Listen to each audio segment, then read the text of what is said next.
শিশুটির হাতে মোবাইল, মোবাইলের স্ক্রিনে রিলস, অন্তহীন অর্থহীন, শালীন অশালীন, ভেদাভেদ জ্ঞানহীন রিলস। শিশুটি দেখে যাচ্ছে টানা, নড়াচড়া নেই, মাথা খাটানো নেই।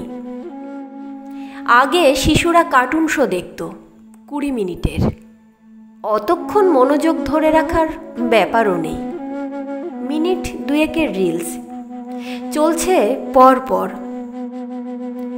শিশুটি কাউকে বিরক্ত করে না, চেঁচামেচি করে না, ঘরদোর নোংরা করে না। ভালো ব্যবস্থা, তাই না? বেশ সুবিধার। আর তার মনের ভেতর, তার অপরিণত নিষ্পাপ কাদার তালের মতো যে কোনো ছাঁচে পড়ে তার রূপ ধারণ করার মতো নরম মনটার ভেতর কি ঢুকছে পরপর? একটু কোনো সুস্থ চিন্তা, একটু কোনো শোভন বিনোদন? কি মনে হয়?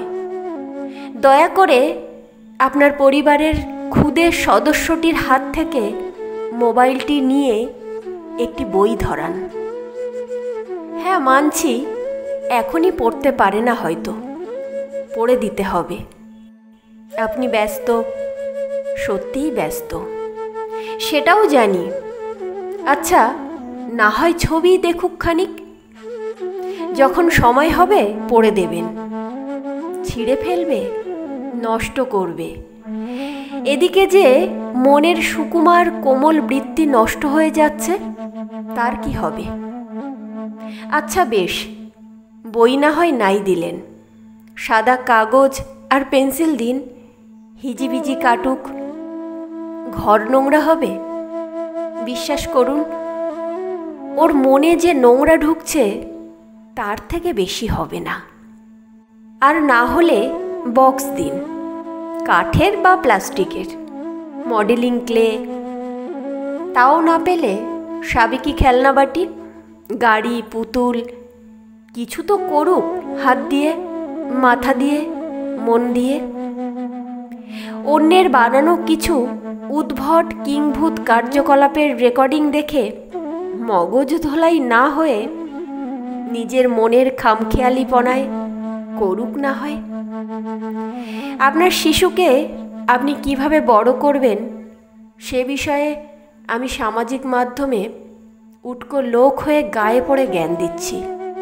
আপনার বিরক্তির কারণ হতে পারে, মানছি।